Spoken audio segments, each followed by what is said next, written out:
Jute हो, steel हो, engineering, manufacturing हो, इसमें देश का नंबर 1 राज्य ये बंगाल हुआ करता था। किंतु पहले सीपीएम का राज और उसके बाद ममता दीदी का राज। अब तो जब ममता दीदी का राज हम देखते हैं तो कभी कभी ये लगता है कि सीपीएम के राज की हम निंदा करते थे, लेकिन उससे भी नीचे आज ये गवर्नेंस पहुंचा है। और हम देख रहे हैं कि एक प्रकार से एक बड़ा शिफ्ट बंगाल की अर्थव्यवस्था में हुआ है। आज हम लोग ये कहते हैं कि मुंबई और महाराष्ट्र देश का फाइनेंशियल कमर्शियल कैपिटल है, लेकिन मुंबई से पहले ये स्टेटस पाने वाला कोलकाता था और बंगाल था। इसलिए ये चुनाव किसी को सत्ता देने का चुनाव नहीं है। अगर इसी प्रकार से बंगाल की परिस्थिति चलती रही तो मैं नहीं मानता कि आने वाली पीढ़ी के लिए कोई भविष्य है। आप सभी जानते हैं, सितंबर 2025 में जो आंकड़े प्रसिद्ध हुए हैं उसमें 6,895 6,895 इतने उद्योग बंगाल को छोड़कर बाहर गए हैं। और मैंने शायद, आप बैठ जाइए भाई साहब, बैठ जाइए प्लीज। अब मुझे ये समझ में नहीं आता कि मैं इसकी खुशी जाहिर करूं या दुख, लेकिन बंगाल से निकले हुए सर्वाधिक उद्योग ये महाराष्ट्र में आए। और आप अगर मेरी सोशल मीडिया की टाइमलाइन देखेंगे तो अभी अभी कुछ दिन पूर्व 2 बड़े बड़े उद्योगों के साथ हमने एमओयू किया है, जिनका 50 साल से भी ज्यादा बंगाल में प्रेजेंस है, और अब वो महाराष्ट्र में निवेश कर रहे हैं। करीब 1400 इंडस्ट्रीज, जिसमें मेजर इंडस्ट्रीज है, ये बंगाल से महाराष्ट्र में आई। तो कहीं ना कहीं इतने बड़े पैमाने पर इंडस्ट्री का आना, और विशेष रूप से लिस्टेड कंपनीज, कोई छोटी इंडस्ट्री चली जाती है तो अलग बात है, लेकिन लिस्टेड कंपनीज ने, मतलब इसमें तो 2 एस्टीमेट है। एक तो करीब 125 के करीब लिस्टेड कंपनीज है, लेकिन दूसरा एस्टीमेट यह है कि जिनका बंगाल से संबंध था, जो शायद बंगाल में रजिस्टर्ड नहीं थी, ऐसी 400 कंपनियां हैं जिन्होंने कहीं ना कहीं व्यापार के रूप में बंगाल से नाता तोड़ा है। आज हम देख रहे हैं हमारे जनसंख्या में करीब 65% लोग 35 साल के नीचे है। अब इन 65% लोगों के लिए अगर रोजगार का सृजन नहीं होगा, और आज की अर्थव्यवस्था में क्या रोजगार सरकारें दे सकती है? सरकारें एनेबलिंग एनवायरनमेंट तैयार करती है और रोजगार प्राइवेट सेक्टर देता है। सरकार में भी रोजगार तैयार होता है, लेकिन हम सभी लोग जानते हैं कि उसका एक लिमिटेशन है। तो हमारे बंगाल के पढ़े लिखे युवा इनको अवसर कहां मिलेगा? इस प्रकार से इंडस्ट्री जाएगी। मैं सुन रहा था टीएमसी ने कितने उद्योग रजिस्टर हुए, इसका एक आंकड़ा दिया और कहने लगे इतने उद्योग गए तो इतने उद्योग रजिस्टर भी हुए। तो उनको चैलेंज करता हूं कि रजिस्टर्ड उद्योगों में से कितने उद्योगों ने प्रोडक्शन चालू किया और जो उद्योग बाहर गए उनका निवेश कितना है और रजिस्टर्ड उद्योगों का निवेश कितना है, ये यहां की सरकार घोषित करे। घोषित नहीं कर सकती क्योंकि रजिस्ट्रेशन के बाद प्रोडक्शन तक जाना ये साइकिल ही कंप्लीट नहीं होता। इसलिए आज बंगाल के युवाओं को एक प्रकार से अगर उनका भविष्य हमें खड़ा करना है तो ये बहुत आवश्यक है कि यहां पर उद्योग आए। और बंगाल की परिस्थिति क्या है आप देखिए, एक समय ऐसा था कि देश के प्रमुख 5 राज्यों में, इन फर्स्ट 5 स्टेट्स, बंगाल आता था। यहां की अर्थव्यवस्था देश की सर्वाधिक विकसनशील इस प्रकार की अर्थव्यवस्थाओं में से बंगाल की अर्थव्यवस्था हुई करती थी। और चूंकि ये व्यापार और उद्योग का राज्य था, इसलिए बंगाल में जो बजट था और जो फिस्कल रेशियोज थे, ये सारे देश में सर्वोत्तम हुआ करते थे। आज की परिस्थिति क्या है? बंगाल पूरा कर्जे में डूबा है। हम लोग ये मानते हैं और रिजर्व बैंक भी मानती है कि जिस समय डेट जीएसडीपी रेशियो 25% से ऊपर जाता है उस समय वो राज्य डेट ट्रैप में जाना शुरू होता है। और आज देश में जीएसडीपी डेट का रेशियो, मतलब जीएसडीपी की तुलना में कितना कर्जा है, इसमें नंबर 1 बंगाल है। 39%, 25% के बाद आप डेट ट्रैप में जाते हो और बंगाल में 39% डेट जीएसडीपी रेशियो है। और अगर तुलना की बात करें तो महाराष्ट्र में 18% है, गुजरात में 17% है और यहां वो 38% है। We are already in a debt trap. आप बताइए, नॉर्मली किसी भी विकसनशील अर्थव्यवस्था में कैपिटल एक्सपेंडिचर के लिए आपको कर्जा लेना पड़ता है, उसमें कोई गलत बात नहीं है। लेकिन बंगाल में डेट सर्विसिंग के लिए डेट ले रहा है। जो ब्याज है, मतलब मुद्दल तो छोड़ दीजिए, जो ब्याज देना पड़ता है उसके लिए भी आज कर्जा लिया जा रहा है। तो इस प्रकार से एक डेट ट्रैप में बंगाल को डालने का काम किया है।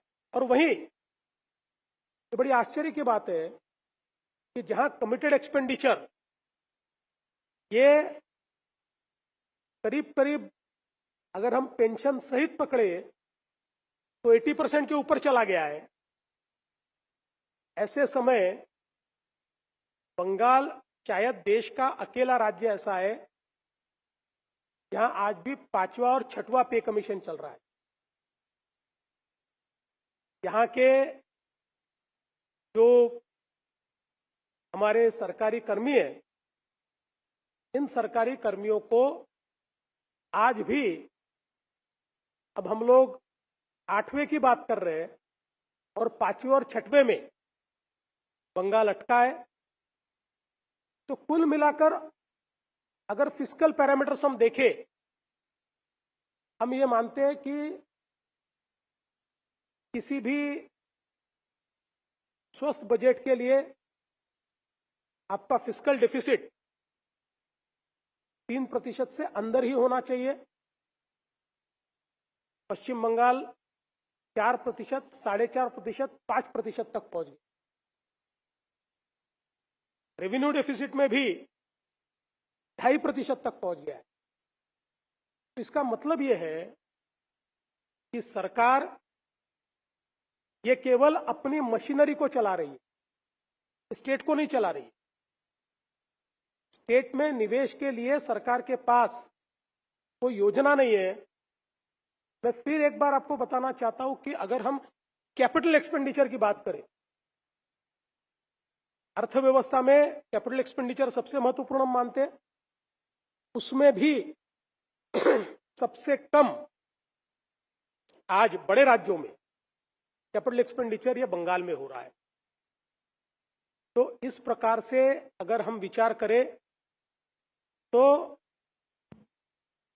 बंगाल एक प्रकार से फाइनेंशियल मिसमैनेजमेंट के कारण एक ट्रैप में जा रहा है। नया उद्योग यहां नहीं है और विशेष रूप से सरकार का पैसा जो सरकार की तिजोरी में आ सकता है, इसको लूटने का काम चल रहा है। ऐसा नहीं है बंगाल में इतने नेचुरल रिसोर्सेस है या माइनिंग है, ये नेचुरल रिसोर्सेस का पैसा ये सरकार की तिजोरी में क्यों नहीं आता? भले ही मैन्युफैक्चरिंग हम लोग ये समझ ले कि थोड़ा पीछे चला गया, पर माइनिंग तो जोरों से चल रहा है। फिर भी आप उसके कुल मिलाकर सरकार की तिजोरी में कितना पैसा आता है देखिए। हमारा बंगाल का जो रेवेन्यू कलेक्शन है मात्र 1 लाख करोड़ पर पहुंचा है टोटल कंप्लीट।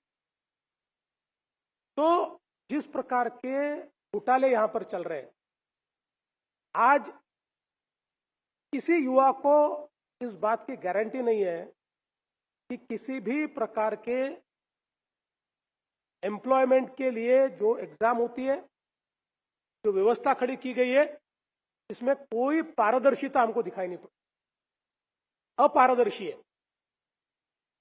और जितने घोटाले हुए, वो पॉन्जी स्कीम के घोटाले हो, नारदा, सारदा, कोल स्कैम, इतने घोटाले, शायद इस सरकार की, ममता दीदी की सबसे बड़े अचीवमेंट अगर कोई होगी तो घोटालों में पश्चिम बंगाल को नंबर 1 पर लाने का काम दीदी ने किया है। आज देखिए, मोदी जी के नेतृत्व में मात्र रेल बजट में 14,205 करोड़ रुपया ये बंगाल को मिला है। बंगाल में 5 करोड़ लोगों के जनधन के अकाउंट्स मोदी जी के माध्यम से खोले गए। 85 लाख लोगों को शौचालय मिले। 1 करोड़ से अधिक लोगों को रसोई गैस मिला है। 52 लाख किसानों को किसान सम्मान निधि यहां पर मिल रहा है।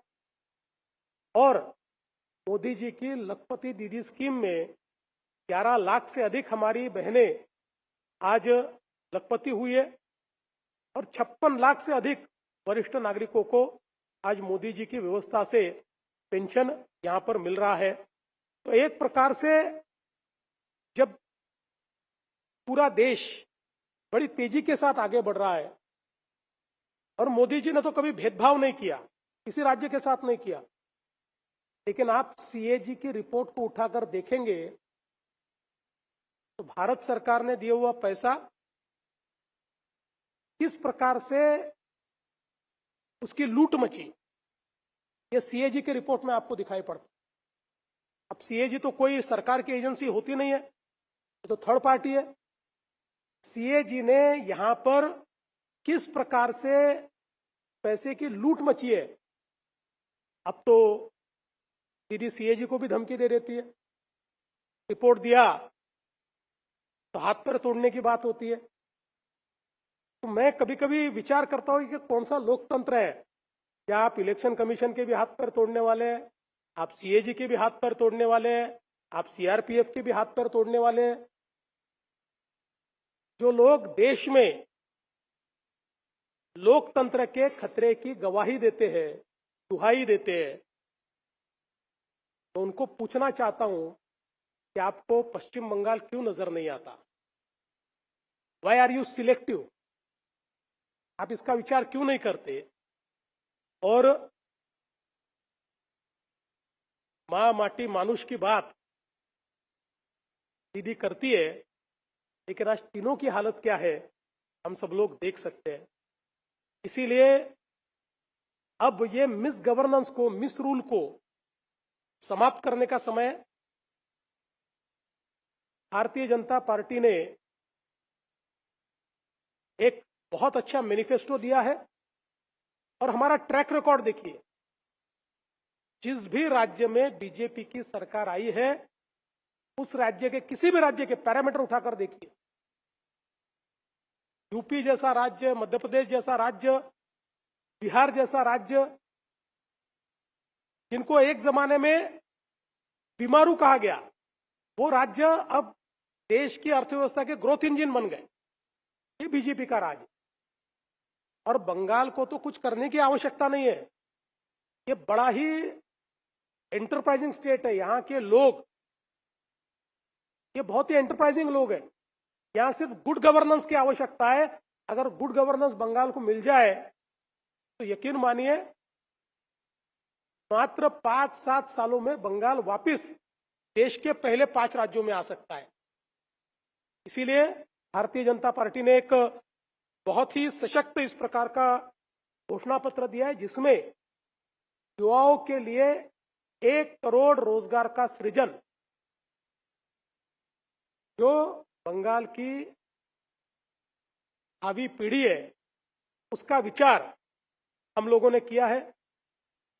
हमारी महिलाओं के लिए 3000 रुपया सम्मान निधि, ये भारतीय जनता पार्टी की सरकार यहां पर देगी। और मैं वापस कहता हूं, जहां हमारी सरकारें हैं और जहां हमने इसकी घोषणा की है, महाराष्ट्र सहित सब जगह हमारी योजना शुरू है, कहीं हमने बंद नहीं होने दी। महाराष्ट्र में तो 2.5 करोड़ बहनों को हम ये निधि देते। और मैं ऐसा मानता हूं कि बंगाल को वापस industrial power house, business power house और कमर्शियल पावर हाउस बनाने का प्रयास हम लोग यहां पर करेंगे। और विशेष रूप से जो घुसपैठ के कारण बंगाल की परिस्थिति बिगड़ रही है, उसको रोकने का काम मोदी जी के नेतृत्व में होगा। और मैं ऐसा मानता हूं कि जो सोनार बांग्ला का एक सपना हमने देखा था, कभी उस परिस्थिति में भी हम थे, अब उसी परिस्थिति को वापस लाने का काम ये भारतीय जनता पार्टी की हमारी सरकार करेगी। इसलिए आप सभी के माध्यम से बंगाल के युवाओं को, बंगाल की महिलाओं को, बंगाल के तमाम नागरिकों को मैं निवेदन करना चाहता हूं कि इस बार परिवर्तन कीजिए और इस बार बंगाल में फिर एक बार भारतीय जनता पार्टी की पहली बार, फिर एक बार नहीं, पहली बार भारतीय जनता पार्टी की सरकार लाइए, ऐसा सभी को निवेदन करके मैं अपनी टिप्पणी को समाप्त करता हूं। और आप लोगों के कुछ सवाल होंगे तो मेरी क्षमता के अनुसार मैं उसका जवाब देने की कोशिश करूंगा। शर्त इतनी है कि मैं बंगाल का नेता नहीं हूं, इतना समझकर मुझसे प्रश्न पूछिए। जी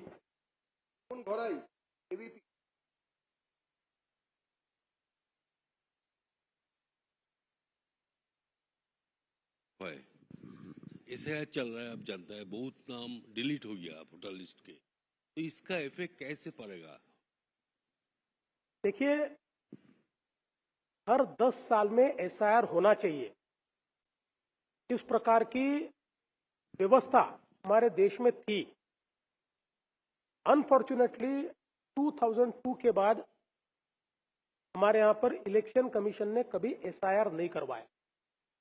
इसके कारण देश की वोटर लिस्ट में फर्जी नाम, डुप्लीकेट नाम, मरे हुए लोगों के नाम, घुसपैठियों के नाम, जो ट्रांसफर होकर गए उनके 2-2 जगह नाम, लोगों के 3-3 जगह नाम, ऐसी सारी चीजें हमारी वोटर लिस्ट में थी।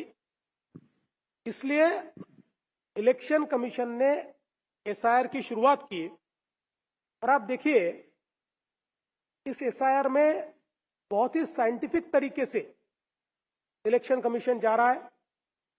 पहले मैपिंग होता है, उसके बाद हर घर पर उसकी तफ्तीश होती है, जांच होती है और उसके बाद ही लिस्ट ये पब्लिश होती है।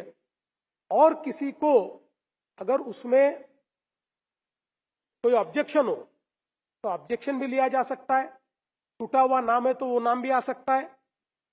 और हमने देखा अभी तक जहां जहां एसआईआर हुए वहां पर विपक्ष ने तो हंगामा मचाया, लेकिन जिनका नाम कटा हो वो तो हंगामा मचाएंगे, उन्होंने क्यों नहीं मचाया? और विशेष रूप से सुप्रीम कोर्ट ने जब इसका संज्ञान लिया और सुप्रीम कोर्ट ने जब इसको देखा और कई सवाल इलेक्शन कमीशन से किए, उसके बाद सुप्रीम कोर्ट ने इस पर रोक लगाने से मना कर दिया। तो मुझे लगता है कि एसआईआर देश के लिए बहुत जरूरी है, देश में निष्पक्ष चुनाव हो इसके लिए बहुत जरूरी है। और जो इसका विरोध कर रहे हैं वो अगर मानते हैं कि इसमें कोई त्रुटि है तो उनको ऑब्जेक्शन लेने का संवैधानिक अधिकार है, उसका वो पालन करें। मुनग्गा लोहिवाल, एनडीटीवी।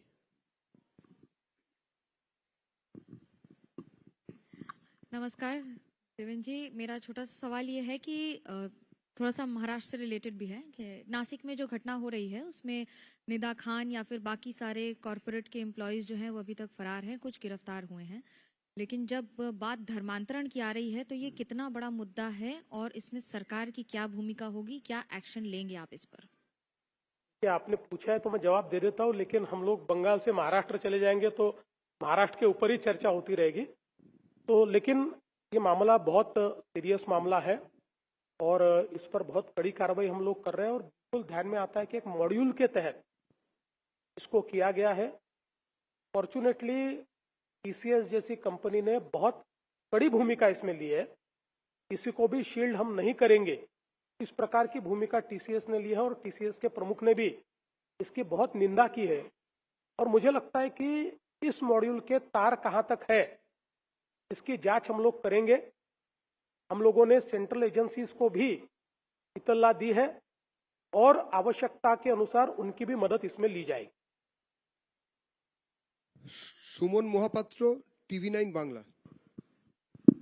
नमस्कार सर, मेरे दो सवाल है। पहला सवाल यह है कि इंडस्ट्री का जो घाटा है बंगाल पे वो बहुत दिनों से है। आपको पता है सिंगूर का मामला, तो 21 साल में भी यही मुद्दा था, उसके बाद भी टीएमसी ने क्षमता में आई। और दूसरा ये करप्शन जो है, इसका चार्जेस तो बहुत सारे मिनिस्टर पे लगा है, बहुत सारे लोगों पे लगा, पैसा भी निकला है। उसके बाद भी जो इलेक्शन हुआ है वहां पर टीएमसी जीत रहा है। तो टीएमसी वाले ये प्रचार कर रहे हैं कि ये मुद्दा नहीं है, मुद्दा कुछ और है। इसके बारे में क्या आपका टिप्पणी होगा? देखिए, मैं इतना ही कहूंगा, डर के आगे जीत। और बंगाल में लोगों को डरा डरा कर जीतने का जो टीएमसी का एक्सपीरियंस है, अब इस चुनाव में वो नहीं चले, क्योंकि जनता भी जान चुकी है कि अब डरे तो हमारा कोई भविष्य नहीं है, हमारे बच्चों का कोई भविष्य नहीं है। जितनी हिंसा पश्चिम बंगाल में चुनाव के बाद हुई है, जिस प्रकार से बीजेपी के कार्यकर्ताओं को मार दिया, हाथ पैर तोड़ दिए, हाथ पैर काट दिए, परिवार को जला दिया, घरों को जला दिया, अब ये चरम सीमा थी, अब इससे ज्यादा नहीं चलने वाला। तो इस बार बंगाल के लोगों ने यह तय कर लिया है, डर के आगे जीत है, इसलिए इस बार टीएमसी हारेगी और बीजेपी ने बंगाल जीते। सुचित्रा मुखर्जी ANI। नमस्कार सर। मेरा सवाल दो सवाल है। एक तो ये है सर, ये कहा जा रहा है कि आप लोग बाहरी हैं और अगर बीजेपी आती है पावर में तो जो बंगाली अस्मिता है उसको खतरा है। तो लोगों को विश्वास कैसे दिलाएंगे? बंगाल की जनता के जहन में जो एक बात लगातार ये कही जा रही है, उनको समझाया जा रहा है आपके अन्य पार्टी के द्वारा, टीएमसी के द्वारा। दूसरा सवाल ये है कि अगर बीजेपी आती है सत्ता में, बंगाल में पावर में आती है, तो इंडस्ट्रियल ग्रोथ एक सबसे बड़ी समस्या है, क्योंकि इंडस्ट्री के नाम पर यहाँ पर कुछ भी नहीं है। तो उसका क्या रोड मैप रहेगा? देखिए, हमारी पार्टी की तो पैदाइश ही बंगाल की, क्योंकि ये पार्टी श्यामा प्रसाद मुखर्जी ने शुरू की पार्टी है। हमारे पहले अध्यक्ष ये श्यामा प्रसाद मुखर्जी थे। तो हमसे ज्यादा बंगाल की पार्टी कौन हो सकता है? और भारतीय जनता पार्टी ने हमेशा राज्य का विचार किया है और देश का विचार किया है। इसीलिए बंगाल के श्यामा प्रसाद मुखर्जी ने भारत को एक रखने के लिए कश्मीर में जाकर बलिदान दिया। मुझे ये लगता है कि हमको बाहरी कहना ये बिल्कुल गलत है। उल्टा आप देख लीजिए, हमारे सारे नेता जो बंगाल में भारतीय जनता पार्टी के नेता है, शुद्ध बंगाल के नेता, यहाँ की माटी में पले हैं, यहाँ की माटी में जन्मे हैं और यहाँ की माटी में बड़े हुए हैं। इसलिए, और मैं तो ये कहता हूं, सवाल मेरा उनसे है जो ये कहते हैं कि वो यहाँ के हैं और हम बाहरी है। मेरा उनको सवाल है, आप अगर यहाँ के हैं तो फिर अपने लोगों पर इतना अत्याचार क्यों किया? इतना अत्याचार, अनाचार, दुराचार और भ्रष्टाचार बंगाल में क्यों खड़ा किया? इस सवाल का जवाब उन्होंने देना चाहिए। दूसरा, आपने जो कहा, मैं ऐसा मानता हूं कि बंगाल में जबरदस्त इंडस्ट्रियल पोटेंशियल है, जबरदस्त। यहां पर केवल डर है। जिस प्रकार की सिंगूर की घटनाएं हुई, जिस प्रकार से यहाँ की एक प्रकार की इकोसिस्टम ने सारे इंडस्ट्री को जकड़ा, आप आज यहां पर गवर्नेंस और ईज ऑफ डूइंग बिजनेस लाइए, ये तुरंत बंगाल जो है ये फिर एक बार इंडस्ट्रियल स्टेट करके देश में अपना वजूद खड़ा करे। रविशंकर दत्त TV9 भारतवर्ष। सर, मेरा दो सवाल है। पहले तो बीजेपी ने ये कहा था detect, delete, deport. SIR process में देखा जा रहा है पश्चिम बंगाल में सुप्रीम कोर्ट ने कल जो राय दिया है उसमें देखा जा रहा है ट्राइब्यूनल जो है, जो लोग अभी तक अप्लाई किए हैं वो अभी भी एंट्री कर सकते हैं, पहला चरण और दूसरे चरण से पहले। तो इसको आप पहले कैसे देखते हैं? दूसरा सवाल मेरा है, आप कैग को लेके कह रहे थे, कैग CAG देखा जा रहा है 54,282 करोड़ गवर्नमेंट ऑफ इंडिया का अनअकाउंटेड एक्सपेंडिचर है जो कि कैग से है। इसके बारे में आप क्या कहेंगे? आपने बिल्कुल सही बात कही। पहला तो जो आपने सवाल किया, हम बिल्कुल सुप्रीम कोर्ट की इस बात का समर्थन करते हैं और मैं यही कहना चाहता हूं कि SIR में सारी संवैधानिक व्यवस्थाएं है। अगर किसी को लगता है हम पर अन्याय हुआ है, हमारा नाम फर्जी तरीके से काटा गया है, तो आखिरी वक्त तक ऐसा कोई भी व्यक्ति अप्रोच कर सकता है। उसके लिए न्यायिक व्यवस्था खड़ी की गई है। लेकिन इसमें मेजॉरिटी सभी लोग जानते हैं कि ऐसे नाम आए हैं जो कभी जाएंगे नहीं, क्योंकि वो फर्जी है। इसलिए मुझे लगता है कि यही इस बात का जवाब देता है कि आपके पास लीगल रिकोर्स है, आप जाइए लीगल रिकोर्स कीजिए। SIR को गाली देकर नहीं चलेगा। लीगल रिकोर्स अगर गलती हुई है तो आप उसकी ओर जाइए। दूसरी आपने जो बात कही बिल्कुल सही बात है। केंद्र सरकार इतने बड़े पैमाने पर पश्चिम बंगाल को पैसा देता है और CAG के रिपोर्ट में ये तो बहुत कम समय का है, क्योंकि रिपोर्ट की कोई 11 से लेकर या वहां से लेकर तो 25 तक का नहीं है, एक बहुत लिमिटेड समय का है। उतने लिमिटेड समय में भी 54,000 करोड़ जो बंगाल को मिले, उसका कोई हिसाब ही नहीं है। देखिए, सेंट्रल गवर्नमेंट की एक नीति होती है, वो जब किसी राज्य को पैसा देते हैं तो नियम के अनुसार उस राज्य ने यूटिलाइजेशन सर्टिफिकेट देना चाहिए, उसके बाद नया पैसा मिलता है। बंगाल एक ऐसा राज्य है जो यूटिलाइजेशन सर्टिफिकेट ही नहीं देता। ये तो जो एक प्रकार से दान पेटी होती है ना, वैसी यहाँ स्थिति है। पैसा अंदर जा सकता है, बाहर कहाँ जाता है पता नहीं है। ऐसी स्थिति बंगाल की होगी। रेशमी दास सीएन।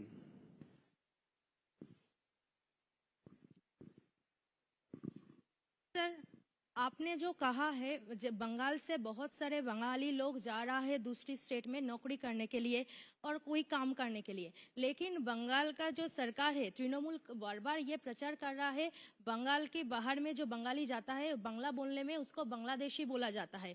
ये क्यों बोल रहा है टीएमसी? ये परिस्थिति से नजर घुमाने के लिए ये बोल रहा है? और महाराष्ट्र में बंगाली का स्थिति कैसा है? ये पहली बात तो ये है कि इस सरकार को पहले इस बात पर शर्म करनी चाहिए कि इतने बड़े पैमाने पर बंगाल के लोगों को बाहर क्यों जाना पड़ा। देखिए, कोई टॉप जॉब के लिए चला जाए, वो आईटी के लिए चला जाए, तब भी एक बार मान सकते, लेकिन हर प्रकार के काम के लिए अगर बंगाल के नागरिक को बंगाल से बाहर जाना पड़ता है तो it is a failure of the government. अब इस पर से मुद्दा भटकाने के लिए ये भाषा की बात उन्होंने की, ऐसा बिल्कुल नहीं है। मैं आपको कहना चाहता हूँ, महाराष्ट्र में मुंबई हो, पुणे हो, नागपुर हो, कहीं पर भी आप आकर देखिए, एक बहुत थ्राइविंग बंगाली कम्युनिटी है। बंगाल का पूरा कल्चर ये उन्होंने वहां पर संभाल कर रखा है। महाराष्ट्र में भी काली पूजा का जो कार्यक्रम होता है, आप आकर देखिए, उसी प्रकार के पंडाल वहां पर भी बनते हैं और सारे लोग उसमें सम्मिलित होते हैं। हाँ, ये जरूर है कि ममता दीदी के पॉलिसीज के कारण बड़े पैमाने पर बांग्लादेश से बंगाल में आकर यहाँ कागजात तैयार करके लोग बड़े बड़े शहरों में आकर बसे। उनको हम ढूंढेंगे, उनको बांग्लादेश वापस भेजेंगे। Shaurik Kaur, PTI. Sir good afternoon. Sir हम तो आपसे अग्री करते हैं कि बहुत सारे कंपनीज के हेडक्वार्टर पहले कोलकाता हुआ करता था, अभी शिफ्ट कर गया है, बैंक्स भी। लेकिन सर अभी हम कैंपेन के द्वारा तृणमूल कांग्रेस को कहते ये सुन रहे हैं, और पहले भी उन्होंने कह रहा है कि आप इंडस्ट्रियलिस्ट की बात करते हैं, इंडस्ट्री की बात करते हैं बंगाल में लाने का, लेकिन आप डर का जो है माहौल कर रहे हैं, क्योंकि अधिकतर इंडस्ट्रियलिस्ट को आप ईडी के द्वारा जो है उनको दबा के रखते हैं, उनको डराते हैं। इस पे क्या कहेंगे? देखिए, ईडी का डर घोटालेबाजों को, ईडी का डर इंडस्ट्री को नहीं है। अगर ईडी का डर इंडस्ट्री को होता तो भारत 11वें नंबर से चौथी अर्थव्यवस्था और चौथी से तीसरी अर्थव्यवस्था नहीं बनता। आज दुनिया में सबसे तेजी से विकसित होने वाला भारत है। और मैं आपको कहना चाहता हूं कि एक समय अगर हम बंगाल का विचार करें तो इतना इंडस्ट्रियल स्टेट ये था। अब जो फॉरेन डायरेक्ट इन्वेस्टमेंट आता है, अब फॉरेन डायरेक्ट इन्वेस्टमेंट के बारे में तो आप लोग जानते हैं कि वो लोग आकर इकोसिस्टम देख, क्या परिस्थिति है देख, आपको आश्चर्य होगा। मैं केवल तुलना के रूप में कहता हूं कि पिछले साल जो फॉरेन डायरेक्ट इन्वेस्टमेंट आया उसमें महाराष्ट्र नंबर 1 था, 40% आया। बंगाल जैसे राज्य में कितना आया? 0.5% से भी कम, 0.5% से भी कम। तो ये ईडी के कारण नहीं है, ये दीदी का डर है, ये टीएमसी का डर है। देखिए, अगर ईडी आप पर कार्रवाई करती है तो आपको कोर्ट का दरवाजा है, लेकिन टीएमसी आप पर कार्रवाई करती है तो कोर्ट भी नहीं है और कोई रास्ता भी नहीं है। ये डर है। Ridita Chatterjee, Times now.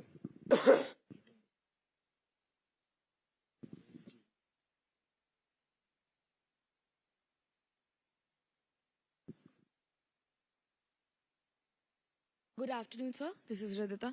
So the question that I come to you here is, of this 1,300 companies and the 1,400 kind of companies that you were mentioning that has moved out. So the question is, does this somewhere reflect the policy strength in your state that has moved out from Bengal to Maharashtra, or you somewhere feel this has been a failure of the government in whole? Ultimately, it is a failure of the West Bengal government, because when the listed companies move out, that shows that there is some problem in the governance, in the policies of a state. And since Maharashtra has been an industrial leader, most of the companies have come to Maharashtra. We offer ease of doing business. We offer a good ecosystem for industries to thrive. If you look at the exodus, number one, the exodus is captured by Maharashtra, and on number two, it is Delhi, Gujarat, and other states. So I think it is absolute failure of the government. Tanushree, Indian Express. Good afternoon, sir. I would just like to ask that, Mamata Banerjee has said that if BJP comes to power in Bengal, fish meat will be stopped. You are a fish and meat consumption would be stopped. You are a CM of a BJP ruled state. What would you say on this regard? And the second question is, you have seen the attack on the judiciary, the judicial officers. This has never happened in any other state. So what is your take on this? Khan पान ये अपनी हर राज्य की संस्कृति है. उस संस्कृति में कोई भी सरकार, much less the BJP government, कोई भी सरकार उसमें इंटरफियर नहीं करती है और करना भी नहीं चाहिए. और the testimony is our government in Assam, our government in Tripura, our government in most of the states in North East, जहाँ खान पान की आदतें ये बिल्कुल ही भिन्न है. लेकिन वहां पर भी कभी हमारी सरकार ने इंटरफियर किया नहीं, करने का कारण नहीं है. मैं तो उल्टा कहता हूं कि बंगाल के जो व्यंजन है वो खान पान के हो, मिठाई हो, इसमें इतनी कैपेसिटी है कि बंगाल का फूड ये ग्लोबल फूड बन सकता है. ये बंगाल की ताकत है. तो हमारी सरकार तो वो प्रयास करेगी कि इसको हम ग्लोबल फूड कैसे करें.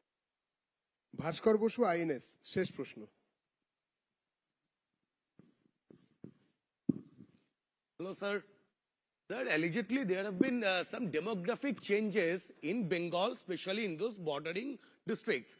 Do you think in any way this demographic change is connected with corporate jihad or the love jihad in Bengal or in the other parts of our country? देखिए, जहां जहां डेमोग्राफिक चेंज हुआ है, almost ऐसे सारे demographic changes ये घुसपैठियों ने किए. और जो घुसपैठिया है उसको न आपके समाज के लिए, न आपके राज्य के लिए, न आपके देश के लिए कोई प्रेम है. वो तो सरवाइव करने के लिए यहां आया है और अपने सर्वाइवल के लिए सारे means, whether they are legal और इलीगल, ये सारे हथकंडों को वो अपनाता है.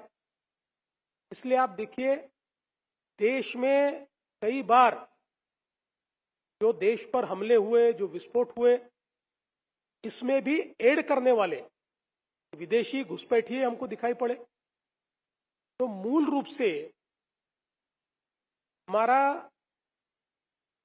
किसी भारतीय को विरोध नहीं है, irrespective of caste, irrespective of language, irrespective of religion, हम किसी का विरोध नहीं करते. लेकिन घुसपैठियों को हम ढूंढेंगे ही और उनको देश निकाला करेंगे ही. ধন্যবাদ সমস্ত সংবাদ মাধ্যমের প্রতিনিধিদের. আপনারা জানেন যে এই রাজ্য থেকে মেধা পলায়ন করেছে, মেধা লুট হয়েছে, কায়িক কিংবা মানসিক বা যারা মেধা শ্রমিক তাদেরকে প্রত্যেকটি ছোট ছোট কাজের জন্য অন্য রাজ্যে চলে যেতে হচ্ছে. কর্মসংস্থানের প্রচন্ড অভাব হয়েছে। গত 1.5 দশক ধরে তৃণমূলের সরকার আমাদের কার্যত নিঃস্ব করে দিয়েছে। পশ্চিমবঙ্গকে বাঁচাতে হবে, পশ্চিমবঙ্গকে আবার আগের জায়গায় ফিরিয়ে আনতে হবে, বাঙালিকে বাঁচতে হবে। বাঁচতে চাই বিজেপি, তাই পাল্টানো দরকার। চাই বিজেপি সরকার যে স্লোগান, তাকে বুকে বেঁধে বাঙালি নতুন পশ্চিমবঙ্গ তৈরির স্বপ্ন দেখছে। আগামী 4 জুলাই যে নতুন সরকার, 4 মে, আগামী 4 মে মাফ করবেন, যে নতুন পশ্চিমবঙ্গ তৈরি হতে চলেছে, যে নতুন পশ্চিমবঙ্গের সরকার আসতে চলেছে, ভারতীয় জনতা পার্টির প্রথম সরকার, বিজেপির সরকার, যে সরকার একটি একদলীয় সরকার হবে না, যেটা কিনা পশ্চিমবঙ্গের বাঙালির সর্বস্তরের মানুষের স্পৃহার স্ফুরণ যে সরকার থাকবে, যে সরকার মানুষের সরকার হবে, বাঙালি জনতার প্রথম সরকার হবে, সেই সরকার মানুষকে, পশ্চিমবঙ্গের বাঙালিকে নতুন পথ দেখাবে। মাননীয় দেবেন্দ্র ফডনবিস আমাদের মহারাষ্ট্রের মুখ্যমন্ত্রী, সম্মাননীয় মুখ্যমন্ত্রী আজকে আমাদের মধ্যে ছিলেন। শুধুমাত্র মহারাষ্ট্রের একটি রাজ্যের, একটি প্রদেশের মুখ্যমন্ত্রী হিসেবে নয়, একটি এগিয়ে থাকা রাজ্য, যে রাজ্যের মুখ্যমন্ত্রী হয়ে তিনি আমাদের পশ্চিমবঙ্গের মানুষের কথা বললেন। উনি বললেন যে মহারাষ্ট্র এবং পশ্চিমবঙ্গ, বাঙালি এবং মারাঠি, একটি ওনাদের ওখানে প্রবাদ আছে যে এনারা ভাইয়ের মতন, সহোদরের মতন। আমাদের সঙ্গে খান পান আচারে মহারাষ্ট্রের অনেক কিছুই মেলে। অনেক অনেক ধন্যবাদ। আপনারা আজকে মাননীয় দেবেন্দ্র ফডনবিসের এই সাংবাদিক সম্মেলন করেছেন। ধন্যবাদ।